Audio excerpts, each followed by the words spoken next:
All right. We are live here, DMV Dealmakers Saturday edition on this beautiful weekend. Super nice out. We got a really special guest here who is a familiar face.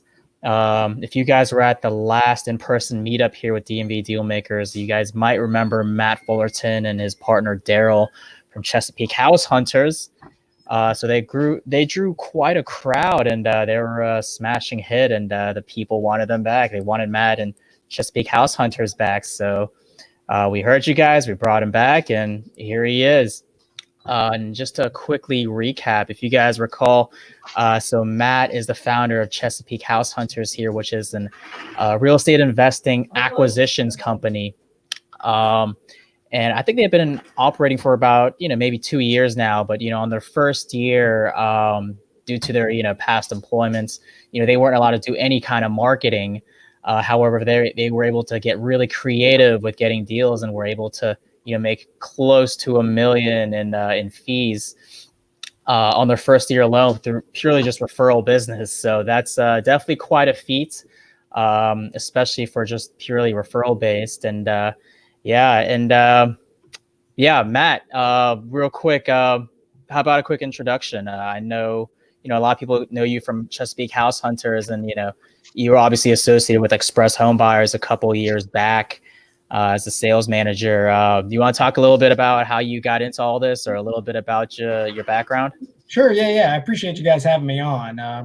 It's a nice day, so hopefully everyone's outside and they'll listen to this later, but on there, listen to it now. So I've been in sales my whole life. I was in the car business for a long time. I was in private equity. I got into the real estate side in 2015. Actually, how it happened was my wife got her real estate license, and I happened to meet someone from Express Home Buyers, and they said they were looking for good salespeople, and I was actually looking to make a move at that time. So, I applied and joined, and after a little while, I was the number one, acquisitions guy there pretty much right away. And then after a few months, I was promoted, and then again. And when I left there, I was director of sales and acquisitions. Been part of thousands of transactions, wholesale, flip, buy and hold, all that stuff. We left due to some, managerial differences with a CEO who's no longer there, and started our own company. We had a non-compete in place for just shy of our first year. So we had to do some innovative things to get deals, and we've talked about that before. Sure. Work other people's leads, get referrals, things like that. But we ended up having a good year, and now we're just trying to ride through this little bit of storm we're all seeing. For sure. It's interesting that you brought up that I used to be in the car sales business. I don't remember where I heard this from. It might have been through John Martinez's program, but he said one of the best places to find an acquisitions person for a wholesaling company is someone outside that industry, usually in the car sales business, which, clearly, it's worked out. I would say like any real frontline sales. So the car business is, it's a lot more dog eat dog than, this business is, and a lot of other sales businesses are. Yeah, it's savage. The car business is one of the old school, hey, may the best man win. Every customer comes in, it's a school of sharks swimming up to them to try savage. to close the deal. So the second you pull up, sorry, I didn't mean to cut you off, but the second you pull up in the dealership, you got 2-3 guys, waiting to greet you.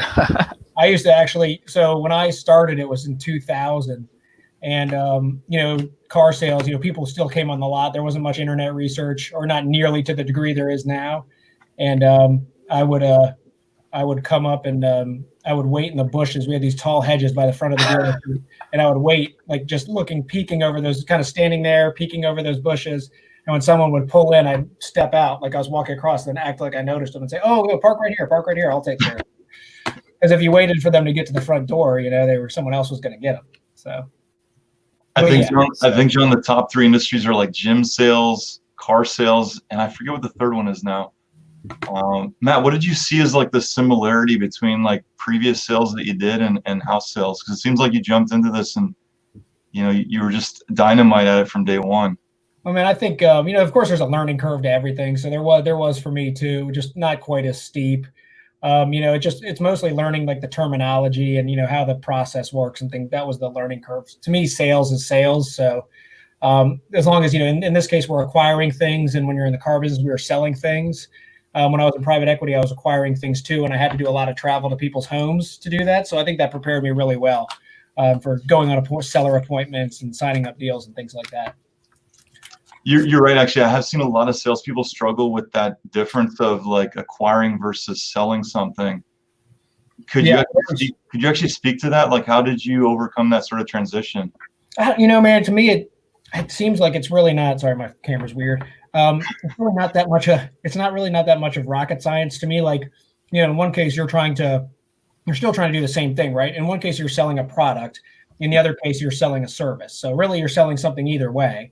And you're just depending on how you look at it. In one case, it's a commodity. In the other case, it's a service that helps people. So that's just how I looked at it. I'm still selling something, just not something physical I can hold in my hand. That makes sense. So actually, I think, John, we should jump into the main conversation today, and that is, Matt, I mean, you've been dynamite in the wholesale business on your own with Chesapeake for over a year now. How has the company sort of pivoted in this COVID-19 crisis, or have you pivoted at all?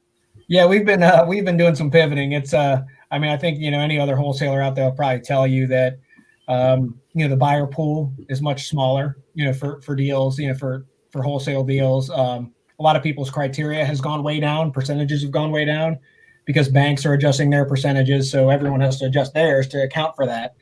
So the first thing we did was adjust our deal percentages. We're not buying anything over 70%, no matter where it is right now. And ideally, we want to be between 60 and 65.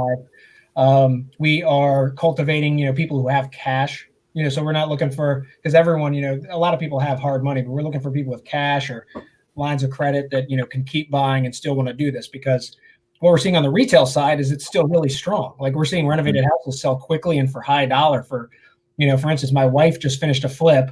It sold it's the highest sale of any house of that kind ever in the neighborhood. And she, it was on the market for like 8 days. So, it's a rent. So it's, that part of the market's still strong. So one of the things we thought is, hey, people's wholesale buying criteria is way down. We should just start doing some flips. Instead of taking a 10K assignment fee or a 5K assignment fee, if we can do a 50 or 60K flip on the back end and have it done in a couple months, then at this point, it's a no-brainer. Before, we were all about the velocity of money, but things have slowed down so much that we're not really that concerned about that. We don't have any debt. We have very minimal overhead, so we're not like stuck in a situation where we have to pay bills, so we can afford to be lean and take our time and figure out good deals and try to make them. Gotcha. So it sounds like a little bit less wholesaling and more actually buying the properties then. Yeah, that's what we're going to try to do. When we get good deals, we're gonna do some flips. And what we're actually going to do is partner up with another one of your former speakers, Max House Price. We're going to let them manage the construction and take care of all that. We're going to acquire the properties. We're going to, go work with them as basically, a GC for the renovation, because they take care of everything. They take care of the construction, they take care of the management, all that. And it really makes it so we don't have to expend all that bandwidth on it. So it's, and I've worked with Tom before, obviously. And so, we know what to expect. So we're looking forward to it. Interesting. That's a great idea. Yeah, we didn't want to have to go through trying to hire a million different GCs and stuff. We figured we'd lean on someone with the expertise instead of trying to gain it ourselves. I gotcha. Is that something that you're doing on your own, or is it a Chesapeake House Hunters type thing? It's going to be a Chesapeake House Hunters thing. My wife has a flip company that I've, every once in a while I acquire a property and she buys that one. It's in, one of her preferred areas and she does the flip. She just finished one. She's working on another, but it's, one at a time. And that's Chesapeake House Hunters, but these will be Chesapeake House Hunters flips. Gotcha. Have you guys completed any, or just started that process? No, we just agreed on doing this about a week ago, and we're actually in the process of working on a couple deals that we think are gonna be good ones for this program. Nice. Do you think that's something you're gonna carry on in the future after this whole COVID thing, or? I honestly, man, everyone's been asking me what I think. I don't know. Like, it depends. Every state, everything's different. There's different guidelines coming out. Who knows how long things are going to change. So what we're just trying to do is look as far forward as we can, and pull as many definites out of uncertainty as we can, and adjust based on those. So I'd like to say, hey, we're gonna do this for a few months, and everything's gonna go completely back to normal, and we'll just wholesale again. But this might be something we continue forever, or it might be something we pivot away from. We might pivot away from wholesale. we're not married to anything that, we're married to success. We're not married to any particular strategy. Yeah, makes sense. Makes sense. So if I hear you right, like you're saying like selling the deals a little bit harder right now for you guys. Like, oh yeah, definitely. Hard money lenders are a little bit more problematic. Very much so. What have you seen on selling the deal side? Like what kind of things are you running into? What sort of challenges?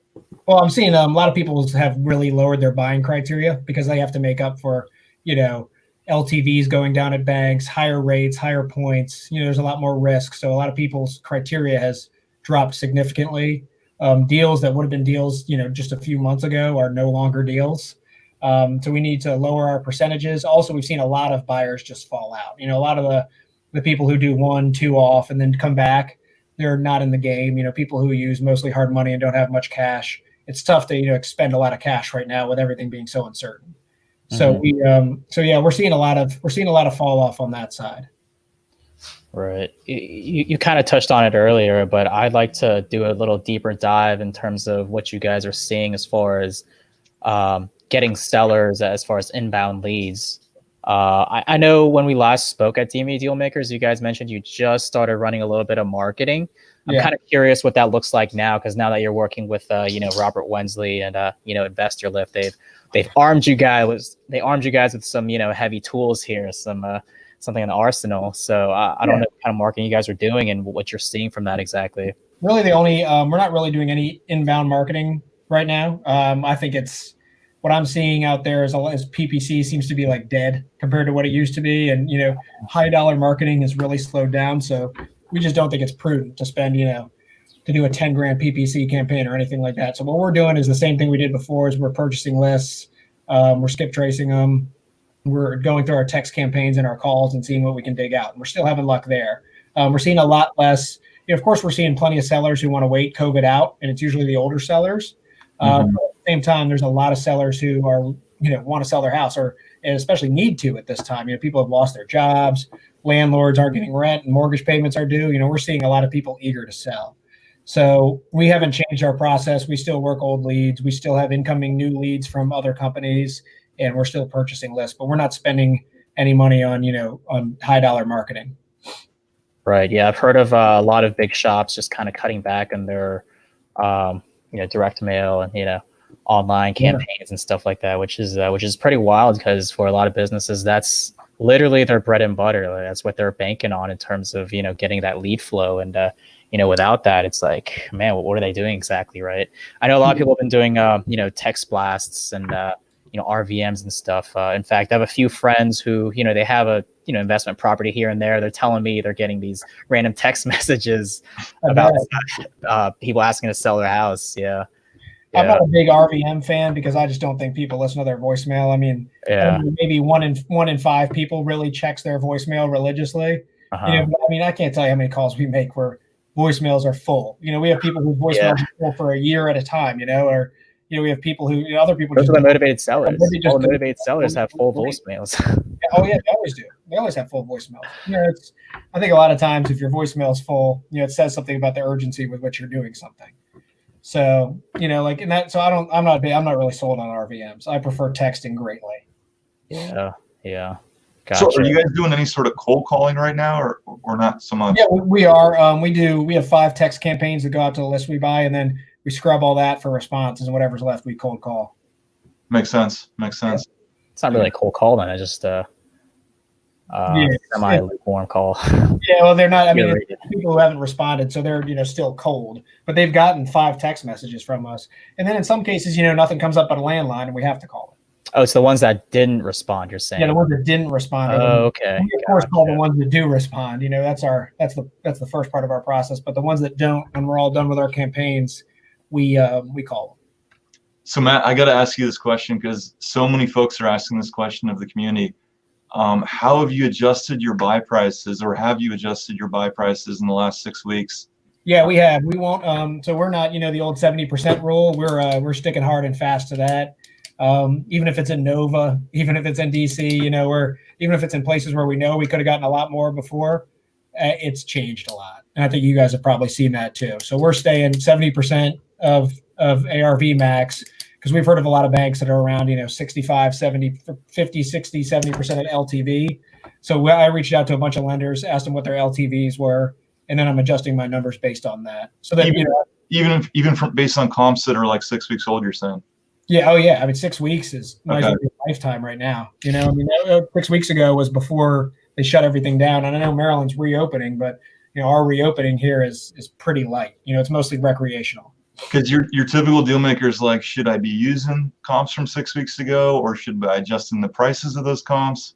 I think you have to use those comps. I think you have to use them just because inventory is really low everywhere. There's not a ton of sales happening. People get stuck in their houses, so it's a little bit of a double-edged sword. But the best thing you can do is use those comps, because I think ARVs have remained the same, or at least very similar.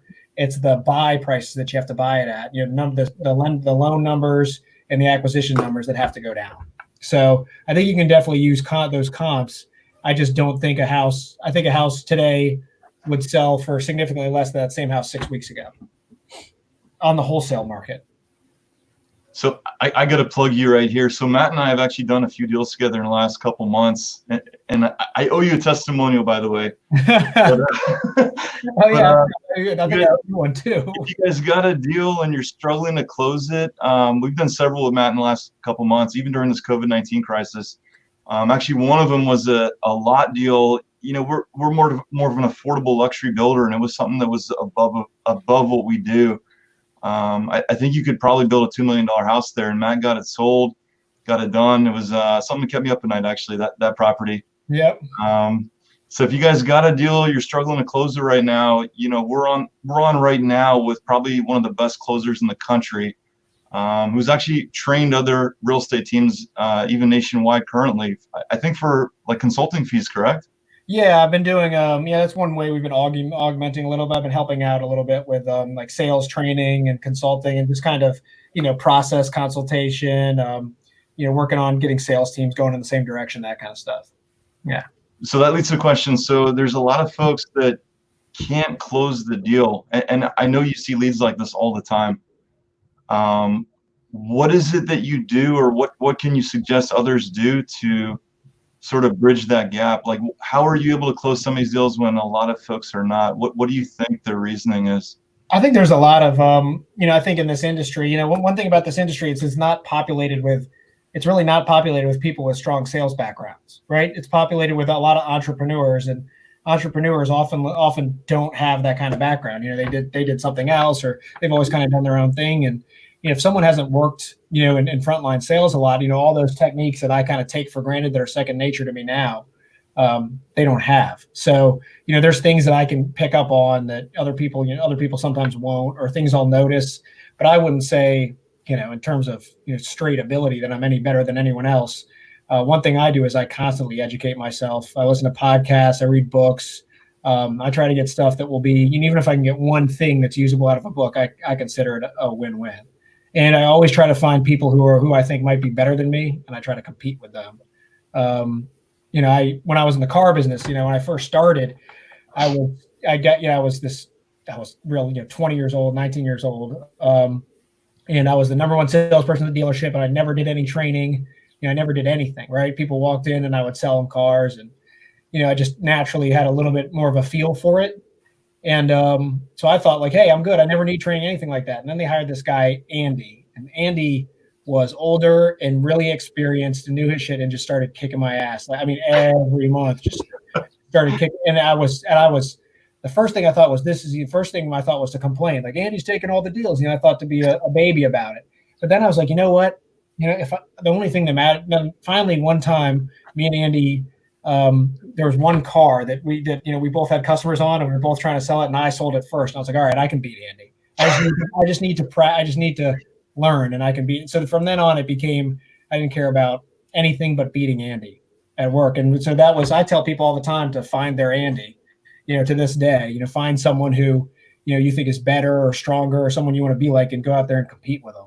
Go out there and try to do what they're doing. And I think that's a pretty common industry-wide suggestion, but it's something that people should definitely do. Yeah, there's a saying from Jim Rohn, who's kind of an old school self-development teacher. He goes, "Don't get bitter, get better." Yeah. Right. Yeah. Yeah, that's what I did at first. I got bitter. I was like, "This is bullshit, man. This guy's coming in and beating me and taking all." And then I was like, "You know what? The only thing I can do if I don't want to starve is to beat him." And I've held on to that lesson forever. These guys, the guys on my team call me a wartime CEO because I'm always looking for someone to go after, someone to try to beat. Even if we don't have anyone. So I think it's just kind of stuck with me. I mean, Matt, could you give us an example of like one or two sales techniques that you use? I mean, you and I talked about a deal this week even that we referred over to you guys because I know for a fact that 2 or 3 other people have not been able to close that deal. And I think you guys are pretty close to getting it under contract. Yeah, she's agreed and she's agreed in principle, but she hasn't signed anything. And I think that's part of her game. So she's been asking me for a contract, but I haven't sent one yet. I'm going to make her wait a little bit longer, just because she wants to take that measure of control and I don't want to give it to her. So, I'm just kind of stringing her along instead of her stringing me along at first. So we'll see how it goes. So you mentioned one right there, like sort of not giving up control. Yeah. So that's one is that, I think, so here's one of my things is to give the illusion of control, ask open-ended questions, ask people, a lot of what's, how's, don't come in like you're this guy coming to buy their house. You're the bank coming to get their house. I like to come in as someone who's there to solve a problem. And I come in and I try to be hang on one second, guys. I think I have a visitor in here. No problem. I need 5 minutes. Not right now. I'll be done in a few minutes. Okay? Sorry, guys. No worries. So anyway, I try to be my genuine self. I try to be personable. I try not to be authoritative. I do a lot of, Daryl will tell you that I'm the master of self-deprecation. I'll always, say, look, you're going to have to explain this to me, Mr. Seller. I'm a C student, that kind of stuff. I never try to put myself above anyone else. I'm always trying to be kind of the everyman. So that's one thing. I try to make everyone feel comfortable. Other things with negotiation is to catch people off guard however you can. Those people have an expectation, no matter what. And my goal is always to, shake up that expectation. So, one of the old Chris Voss low anchors when I'm making an offer, if they think I'm coming in with an offer around 200 and I hit them at 150, a lot of times they'll just go, well, I'm not doing anything less than 175, Matt, and then, they said they weren't doing anything less than 250 or 200 before. And we just got another 25 grand. So, I mean, there's a million things in your toolkit, and some you'll use once a year and some you'll use every day. So that's why I tell everyone to educate themselves, because you can just keep adding to your toolkit. Those are great points, great suggestions. I don't even know what to follow up question on all those. I mean, you talked about opening the questions, not being the bank, being there to someone who's solving the problem, being personal, genuine, self-deprecation. That's a great idea. I haven't actually thought about that one or used that one. And one thing to tell people that I always like to say is like, look, Josh, you and I have the same goal. You want to sell your house. I want to buy it. We both want this house to be sold for a price that everyone agrees upon to me, right? That's what we all want. Let's figure out how to do that. Nothing else matters. Let's figure out how to do that. That's one of my favorite things to say when it gets, when there's haggling and when there's, people are nervous or upset. I try to hey, let's cut through all this other stuff. Let's solve your problem. How do I solve your problem? And I never say, hey, here's how I'm going to solve your problem, because no one wants to hear that. They want me to solve it the way they want. So I say, how can I? That's pretty good. It kind of takes away the me versus them paradigm where you're competing against something. It's more so, hey, let's make it win-win. Like how are we going to make this work together? Because we have the same overarching goal.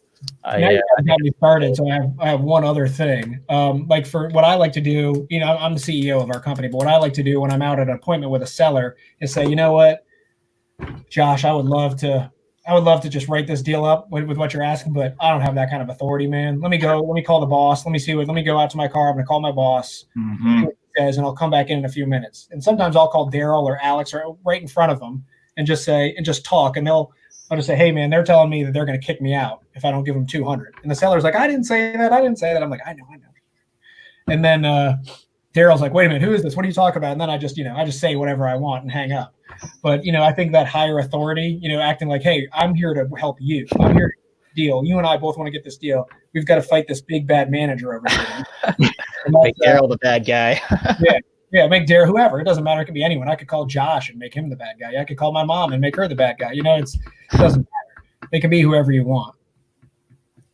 Yeah, there's something to be said about that. I don't remember where I heard this from, but they always say like on your business card, especially if you're kind of on the front line, you're a small company, you don't want to like put CEO on your business card. You call yourself, maybe a director or something. That way there's always someone that's above you, or at least someone you have to consult with before making a big decision. You never want to be that decision maker. Yeah, you could always have a partner. Hey, I can't do this without my partner. It can be anything. Right. It seems like you can have like some sort of sales program or acquisitions video course or something. You ever thought about that? Yeah, I've been asked about it a lot, and I've hemmed and hawed for a couple of years now, just because I just don't know that because here's my fear is that I'll start doing it and be like, oh shit, I don't want to do this. Like I'm worried that once I get away from doing deals, I won't be happy. So if it was something like that, there'd need to be something where I'd be involved in helping people make deals, at least initially, that kind of stuff. So yeah, I mean, I'm doing this consulting engagement for a company on the other side of the country, and they kind of made me an offer I couldn't refuse. And also, it's a big outfit, so I wanted to test my expertise against people out there, and I think it's actually held up really well.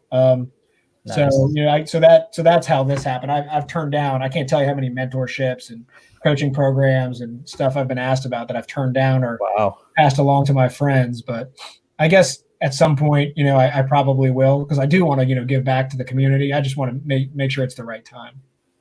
For sure. Makes sense. How did you get connected with them?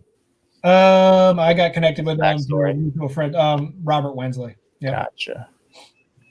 Okay. Guys, we're here with one of the best closers in the country, Mr. Matt Fullerton, CEO of Chesapeake House Hunters. If you guys have a deal you're working on and you can't close it right now, you're struggling to close, please post your question up here. We got the best person in the house to answer it for you. I'm happy to take a shot at anybody. I do have an example deal right now, actually, for you, Matt. House, it's here in Fairfax County. It's inherited. There's about 3 heirs involved. They live out of state, and they're in the process of cleaning the house out, and they want any and all offers only by email. How would you approach that situation? What would you do with that seller? It's off market. It's off market.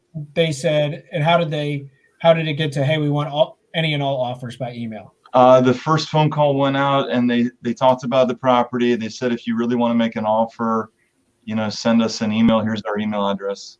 So here's what I'd say. I'd say, Josh, listen, I'm happy to send you an email offer. That's no problem. In fact, we do that all the time. We send contracts via email all the time. But here's what I will tell you. That offer is not going to be as good as an offer that I would make if I came out and took a look at the house. Because I need to come out there. I might come out there and say, hey, you know what? I don't need to put a roof on this. I don't need a window here. I don't need to do waterproofing. I don't need to do this. I can't tell how many times I've thought I was going to be somewhere and then come out to the house and been higher. Now, Josh, don't get me wrong. If I come out there and it's not as you described it, it could be lower. So, it's a little bit of a double-edged sword. But the best way to get the number you want is to have me out there in person, and then if I'm out there in person with you, you can start to negotiate with me. And look at me. Do I look like a tough negotiator? I'll probably give right in. So that is a great tip. That's a great tip. And then, another thing you could do is, if they're saying, look, no matter what, we're getting all our offers by email. Say, okay, look, what can I do for you to give my offer the last look? What can I do? What do I need to do for you to tell me, hey, here's what my other offers are? Because if you've got a bunch of other offers, you can tell me, hey, Matt, here's my highest offer. And I can tell you in 2 seconds, Josh, hey, Josh, I can beat that. Or, hey, Josh, that's a great offer. You should take it. And then we move on. You don't have to worry about the whole submitting. You don't have to worry about the whole rigmarole. We can just get it done. And some people like to do that too. That makes sense. It's pretty good. What do you think? You have a deal. If you got a deal you're struggling with, post it here, put up a question. Let's ask Matt Fullerton how to get it solved. Yeah, that's the man. I got a real quick question. What do you see to be the most common mistake that I guess new wholesalers are making in terms of going on the appointment? In terms of going on the appointment, I think what I see a lot of new wholesalers do, it's a couple ways. One thing that they do after they get a deal, and I know you asked about going on the appointment, I'll come right back to it, but a lot of new wholesalers have this really divisive language in their deal marketing, like 10,000 non-refundable EMD must be submitted by this time. There'll be one walkthrough time at this time, and you will not be allowed to I'm not, everyone's trying to get should be a collaborative effort, right? It shouldn't be, hey, I'm marking orders at you. Here's how you do it if you want this house. If not, kick rocks. I try to be much more friendly and much more accommodating on both sides of the thing. I'm not, so I see a lot of new wholesalers worried, or they won't put the address, right? They won't put the address in the marketing because they're worried that someone's going to come down and steal the deal from them. And people ask me all the time, hey, aren't you worried about that? And I said, if it ever happens, obviously I'll be able to find out who it was, and then we can make sure that me and my friends never work with them again, because they're that kind of person. But so I see a lot of that from new wholesalers on the disposition side. On the acquisition side, a lot of times every time I show up, I see with a competitive deal, there's some guy there in like ripped jeans and a t-shirt, and a backwards hat, taking pictures. And I'm like, man, you at least want like some branded, you at least want to look like you're someone who's capable of buying this house. Right? And then another thing I see is the opposite end of that. People showing up in suits and shit, which is even worse. I would much rather show up in like a dirty wife beater and jeans than a suit. Because all the suit says is, hey, I'm this rich guy here to take your house from you and take you for a ride. Yeah. So I learned a long time ago in private equity, never, ever, ever wear a suit. Matt, you guys built a business for the first year just closing other people's leads. Can you speak to that, like how you did it? How does it look now? Yeah, we worked, we knew that there was, other companies get a lot of leads where there wouldn't, where there would be deals that might not have happened, in the first, couple weeks or months of contact, and that, might be ready down the line, and those deals weren't being realized because those companies have to move on to fresh leads. So, that was our suspicion. It was confirmed. We started working old leads, and we brought dozens of them back to life so far. So yeah, we're not really changing that. If people have leads, we'll be happy to work them. We're purchasing lists, but other than that, we really haven't changed our model. It's guys, if you have a lead that you haven't closed, 100% of zero is still zero. So yep. If you want to get the best closer in front of it, we're here with Matt Fullerton, Chesapeake House Hunters. John, do you have you got the next question for Matt here? Man, so I guess I think a lot of the viewers here are kind of newer wholesalers, or at least they're doing fix and flip, and they're not too involved with the acquisition process. So you kind of spoke a little bit about some of the biggest mistakes they do. What about some of the companies that are already doing deals and they're trying to take it to the next level? They're trying to start automating things. What's kind of the biggest mistake you see for them, or what kind of advice do you have? For people who are automating things, and for people that are kind of going deal from deal right now, want to take it to the next level, they want to start automating things. What kind of mistakes do you see with those people, and what kind of advice do you have for them? I think it's a lot of, like when people start to build a business and, they get to a point where there's time to hire someone. A lot of times they hire like friends, or they hire, someone they know, and don't get the right people involved. And then it's harder to train them. It's really important to make sure you get people who are, cut out for a role like this. Everyone, there's I wouldn't, you couldn't hire me to be a chemist, right? I'm not cut out for that. You couldn't hire me to be a physicist. I wouldn't be able to do it. I'm not cut out to be a plumber or anything else. This is what I'm cut out for. So you've got to figure out, you got to get the right people. It can't just be who's there. Another thing I see when people are trying to scale is they start spending a whole bunch of marketing money, and pretty soon they're broke and they don't have any deals coming, because it takes months to get that money back. So really you have to do a slow build with that. Yeah, it's a long-term strategy. It's like, well, you got to plan out for the entire year, because it's probably going to take you half a year before you get a stream of leads coming in. Yeah. Oh, yeah. It could take forever. Yeah. You know how it is, especially if it's direct mail. It could take 6 months before you start getting leads from those kind of things. It takes, what do you have to hit them, 5, 6, 7 times before they even want to, call you. So that's one thing. Another thing I see is people giving up early. They make 3 or 4 calls to someone, like, this guy's not answering, and they move on. We get a hold of people months down the line. They're like, yeah, you know what? I'm sorry, but now I'm ready, blah, blah, blah. Guys, we have a couple questions coming in from Facebook. One of them is from Karen Corrigan. How you doing, Karen? Hopefully you're doing well out there in the Midwest. Hey, Karen. She asked, Matt, can you share a deal that stands out for you, good or bad? Oh, man. There's a million deals I can share that stand out. We've had a bunch of crazy hoarder houses lately. We had a house one time. We had a house in PG County not that long ago where the seller was asking closer to market value, and we were like 150 grand apart. And I was I was getting ready to just market, hey, this is a full market deal. Hey, refer it to a realtor, whatever. But that something just was like nagging at me. Like they were like, didn't seem convicted in that. Like, well, I would really like to get closer to full market. And so I said, closer to full market? And she said, well, yeah, the house has, I know the roof leak we got fixed, and we had, we had that water thing with the basement stairs, but that's fixed too. I said, water thing? She's like, yeah, the stair drain flooded the basement, and we just had all that remediated, but the basement's torn up all halfway up the drywall and everything, and we had this roof leak that came through and made the ceiling fall out in one of the bedrooms, and it happened. So I'm like, okay, so ma'am, maybe I'm missing. So this has all been repaired. It's all back to brand new. She's like, no, it's we've had the issues fixed, but the repairs haven't happened. So I said, okay. I said, well, so based on what you're asking, from what I'm seeing is houses on the market are selling for that, absolutely, but they're selling for that in renovated, tip-top condition. And is the rest of your house like renovated? Is it just these couple things need to get done and then it's good to go? And she's like, well, no, there's the kitchen's original. We redid a bathroom in 2006, and so I was like, okay, I think we really need to take a look at this house, and I can tell you at least you'll have an idea for if you want to keep it and go with your insurance, or if you want to list it, at least you'll have an idea of what to expect. So we went out and I took a look at it, and I was like, you know what, I'm just gonna hit it right between the eyes with the actual offer. And I declined to actually make an offer range on the phone. It was one of the rare times, so I could have easily wasted my time on this.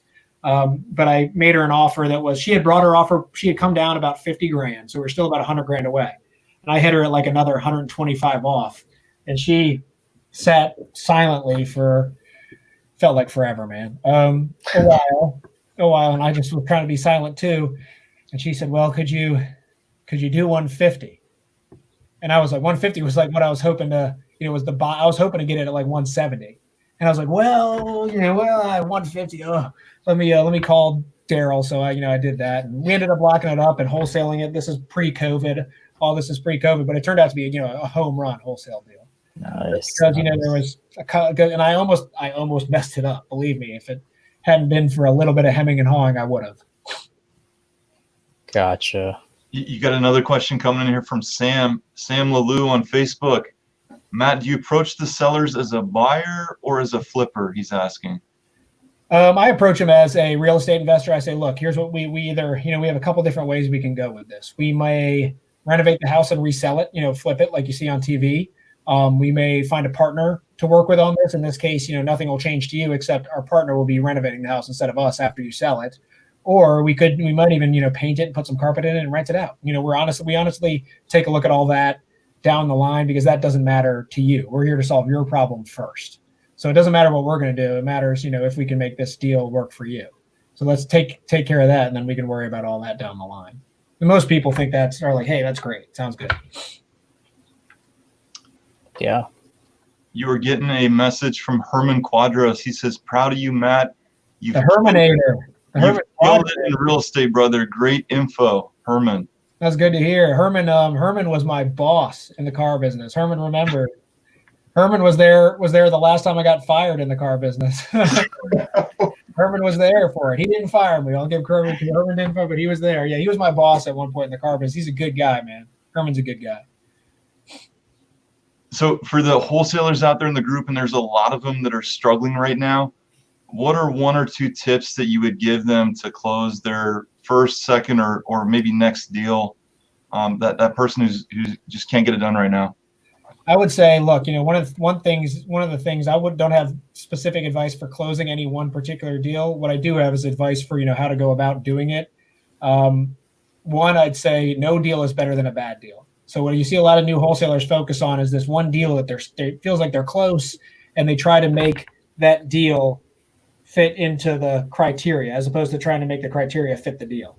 So they try to, force a deal into a round deal, into a square peg deal criteria. And, usually you end up having to release that or losing money on a rehab or something like that. So don't be obsessed with any one house. Don't make deals that are bad, just for the sake of making them. Good deals, make good deals and wait them out. It'll come if you're doing the right things.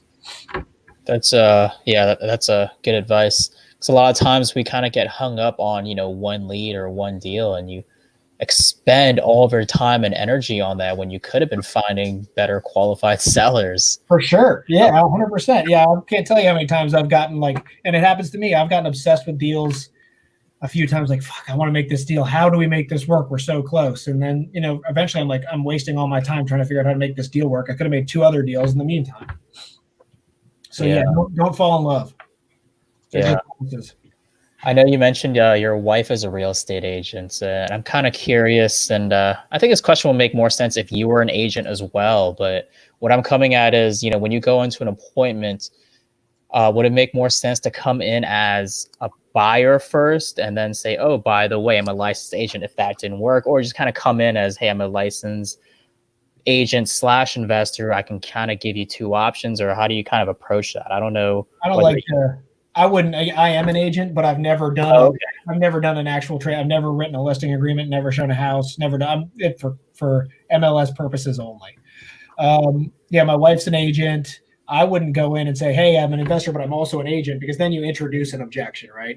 So you might get a listing, but that listing is going to be less lucrative than the wholesale might be. Mm-hmm. So I come in and say, "Hey, I'm a real estate investor," and if it just looks like we're not going to get anywhere, they want full market, they owe too much. Say, "Hey, here's a crazy thought, John. I'm an agent as well. Now that I know the house, I'd love to list it for you. I'd love to, I think I know some people who might be interested, even though it doesn't fit for me. Would you want to talk to me about that as well while I'm here?" Gotcha. Do you find, I don't know if you bring your wife into the picture, or if those are 2 separate things completely, but say, an appointment didn't work out, a lead probably isn't motivated enough. Would you tell that seller, hey, we've got a great agent that you can work with, we'll refer them to that agent? Or do you just kind of go in blind, be like, hey, agent, call the seller? No, I usually tell the seller, I ask first, because a lot of times people know an agent or have an agent that they use. So I say, hey, listen, I know it's not going to work out for us, but we have an agent on our team who's really good, knows the area. Would you be open to hearing from her, about what another way to go with this might be? Mm-hmm. Makes sense. John, we got a question coming in from Facebook.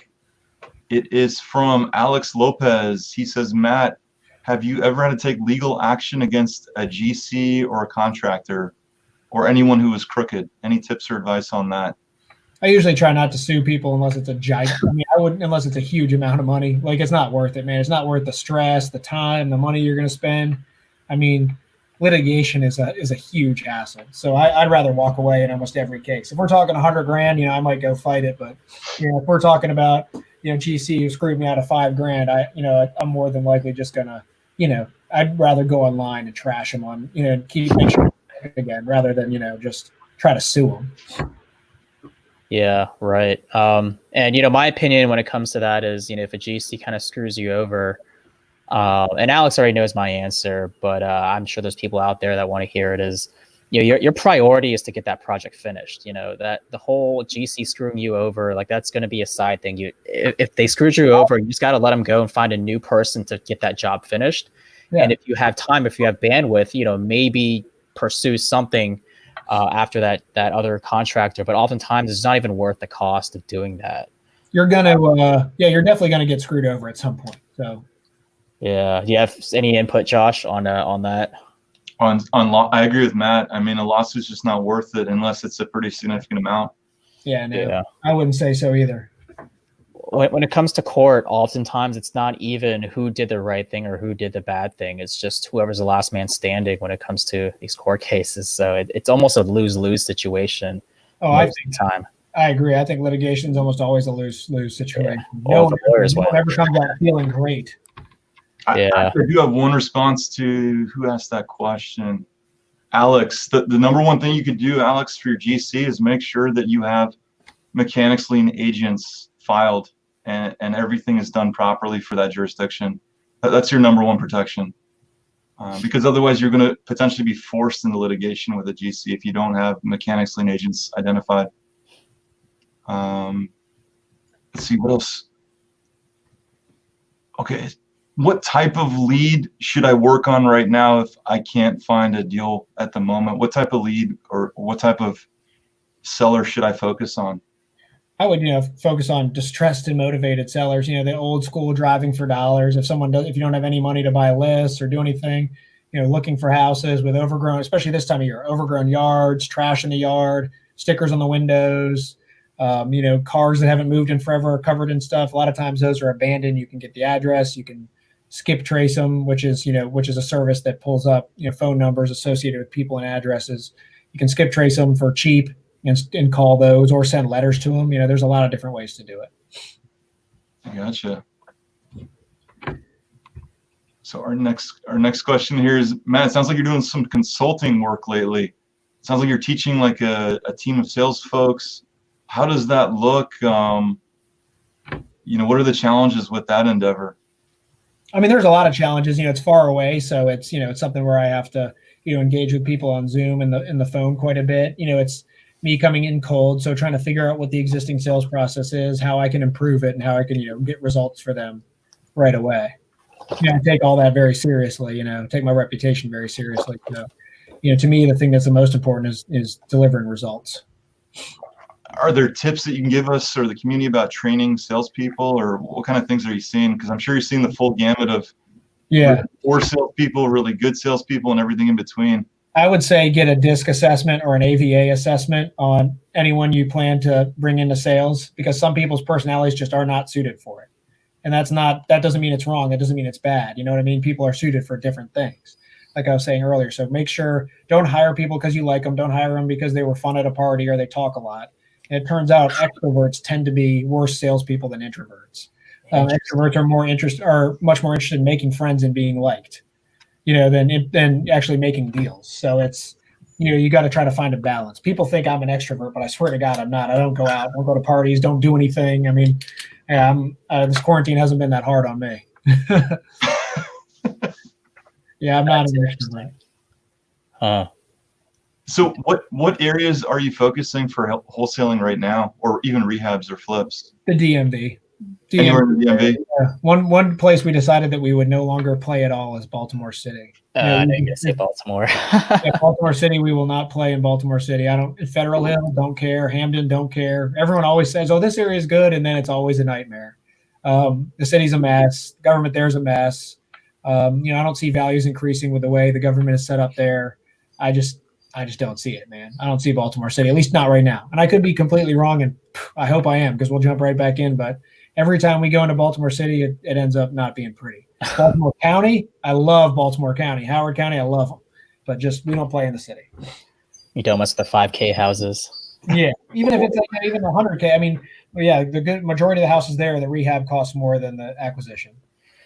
What does the city plan on doing with all that? Like, I just don't understand it. If it's not worth for anyone to buy and renovate to, get up to decent condition, like it's just going to end up sitting there. Like I'm just kind of curious what's going on in their head and what they plan on doing with all that. Well, the government there is completely corrupt. I mean, everyone, they're about to reelect a mayor who, committed fraud and was sentenced to prison. They're talking about putting her back on the ballot. It's a mess up there. In terms of city government, I'm sure this is going to get me some funny looks. But, when you have an entrenched government that's out to line their own pockets instead of better the community, I don't see how there's much you can do. I mean, their schools up there don't even have air conditioning because they blow that money on other casinos, So it's, I just don't see it. Like if anyone's going to turn that city around, it's going to be Johns Hopkins or Under Armour, something like. It's not going to be the city itself. That city needs to be saved by private industry. So I know the city is bulldozing a lot of those 5K housing blocks, where every house he sells for $1,000, just light, and they're building gardens and stuff like that and new commercials. And now we're about to looks like we're hitting another recession, so who knows what's going to happen up there. But I just don't play in Baltimore, not the city. Right, guys, we're live with Matt Fullerton, CEO of Chesapeake House Hunters. If you got a question on marketing, acquisitions, wholesaling, investing, please post your questions on Facebook, YouTube, LinkedIn. We got Robert Wensley online here. He's saying, if you want to learn more from Matt in the real estate sector, go to saleslift.investorlift.com and hit join. Matt, you've done a course with him on marketing and acquisitions. Yeah. Robert's a smart guy. He knows what he's doing. Can you tell us a little bit about that? Yeah. Yeah, Robert and I did a little course on, just on some sales and marketing and acquisitions, just to try to help new people out. And, right as we were, finishing up the first part of it or finishing it up, this COVID thing hit, and we both kind of focused elsewhere. But we had planned on, doing something else like that a little bit down the line. And Robert's got all the info in Sales Lift. Yeah, it's a course. It's not expensive. It's got good nuggets in there. It's something everyone should look at if they're interested in getting started. Gotcha. You got a shout out from Steve Kavanaugh. Oh, hey, Steve, that's my man. We're in the Ascend Mastermind with him. That's another thing. If you're a somewhat experienced investor and really want to take things to the next level, you should really look at masterminds. The one we're in is Ascend, and we love it. But I find them incredibly useful. It's so good to have other people's opinions, who are your peers that might be different than yours. And, we get into these grooves of thinking in our heads, and we get kind of locked into thought processes. And it's good to have people who can, kind of kick you out of those processes and make you look at things a different way. And that's what the mastermind really does for us. Yeah, I think that's kind of the secret to succeeding in anything, because you're always going to be biased and think a certain way and think you're right. You're going to need someone else to come in and say, hey, like, you're really effing up there. Like, yeah, just smack you a little bit, Oh, I agree. It's almost like you can't even trust your own opinion in a way. It's like you're so biased that you can't trust your own opinion because you have this thought process that's led you up to a certain point that's not going to get you to the next level. Oh, I often don't trust my own opinion. I'm always saying to my team, hey, what do you guys think? Do you guys think, is this stupid? Is this a good idea? Yeah, I rarely trust my own first. I try to get feedback on those things. Yeah, is Ascend a real estate thing specifically? Yeah, it is. I mean, it's for real estate investors, real estate professionals. It's got kind of it's based off of Life and Air, so it's got a big time personal aspect to it too. So it's kind of like a therapy session mixed with a business strategy session, all in one on steroids, and it's good stuff. Might check that out. You've been around investors of all levels for probably at least 10 plus years now. Yeah. What would you say for those in the community today? What do you see as the main difference between folks who just go out and crush it and make a fortune in real estate and those who sort of struggle? What do you think the key difference is there that you see? Well, the biggest thing I've always ever seen is, work ethic. It's really, I know it's it's an old saying, but I mean, look at professional athletes, look at, successful people in any industry. What did they do?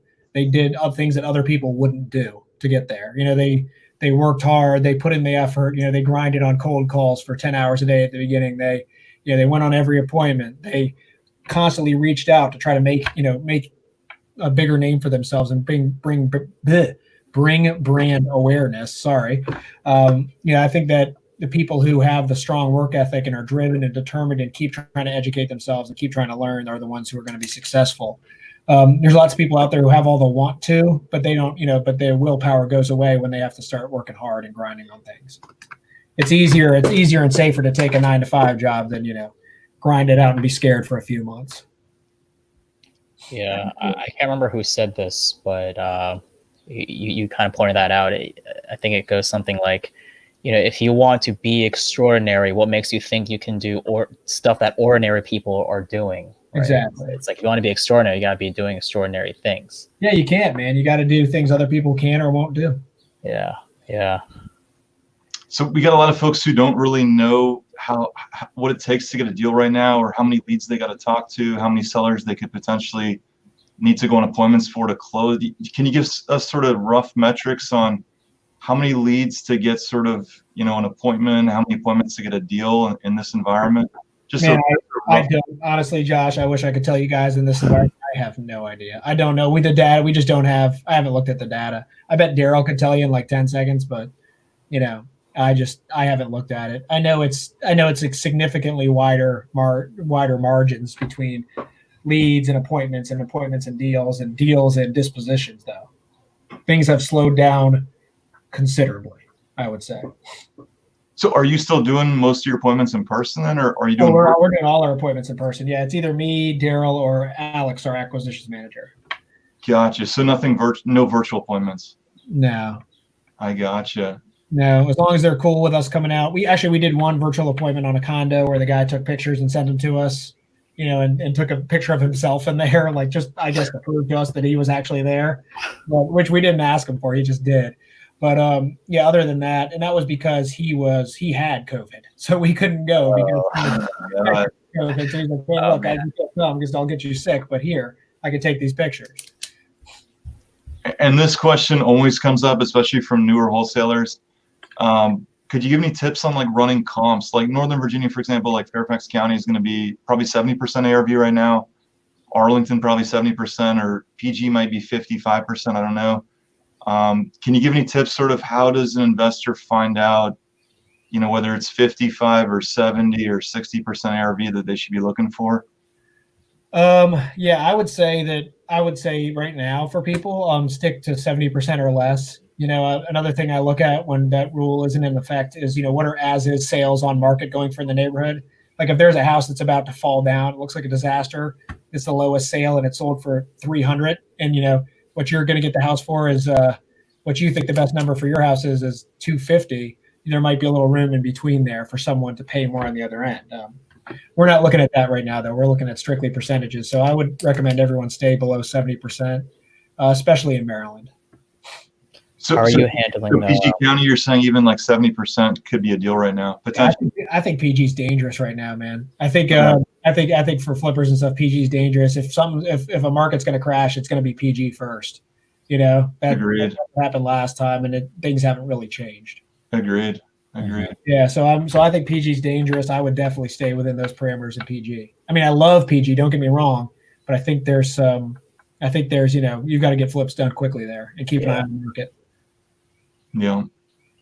So on the acquisition side, everyone's buying a little bit less. How are sellers responding to that? Are they still have unrealistic expectations for pricing? I mean, there's people who always want, full market value, but sellers, for the most part, the issues we've been running into there is like people who are waiting out COVID, like in another state, or are older and waiting it out before they go and show you the house. We're seeing a lot of landlords are going to start hemorrhaging their properties, and we're already starting to see that happening. They're having to pay mortgages, but rent's not getting paid. So that's happening. But so sellers, we haven't really seen a big difference, a little bit less incoming, but people are still interested in selling their house. I gotcha. Matt, anything that you'd like to add to the conversation here, or anything you wanted to specifically touch on? No, guys, I'll run my mouth all day. I'm all set. So nice. I know you do a lot of work with other investors. If they want to reach out to you, what's the best way to get in front of you with a deal? Get me on Facebook, shoot me a text, or send me an email to matt@cheshousehunters.com. I respond to all those pretty quickly. So, feel free to reach out anytime on Facebook, email, social media, any of that stuff. Okay. Awesome. Cool. Well, it was definitely a great pleasure having you on here again. And, I'm sure everyone's learning some good stuff here and having some takeaway. Really appreciate your time coming on. I appreciate you guys having me. Yeah, I'm just about ready to keep you off of here so you can go out and get out in that sunshine, though. Does anyone have a question for Matt here in the group? If you got one last question, we're almost out of time. Either on Facebook or YouTube, anyone have a question or a deal scenario? We do have one from Karen Corrigan. She's saying, what would you recommend for an upside down equity homeowner, if anything? I would recommend nothing from an investment standpoint, except maybe, if you do know a short sale specialist or you are one, but upside down, there's nothing to do. I gotcha. Are you guys having issues with properties that have tenants in them right now? Is that like a lead that's tough to work? Not, it's tougher because tenants are taking advantage of the situation, they know they can't be evicted in some cases or don't have to pay rent. So, it's tougher, but we are, we put some COVID extensions in our contracts and we haven't really run into any issues with that so far. Okay. What about older homeowners that, are a little bit fearful of moving right now just because of COVID? Is that become an issue or not? We've had a couple appointments delay because of that. They're a little worried about having someone over, or they live out of state and are waiting to be able to travel. I gotcha. John, any last thoughts or questions here? Any questions from the community? Any last questions? We covered a lot of stuff here. We did. Yeah. Good. I'm glad you guys had me on, man. It was nice. I'm trying to think, Matt.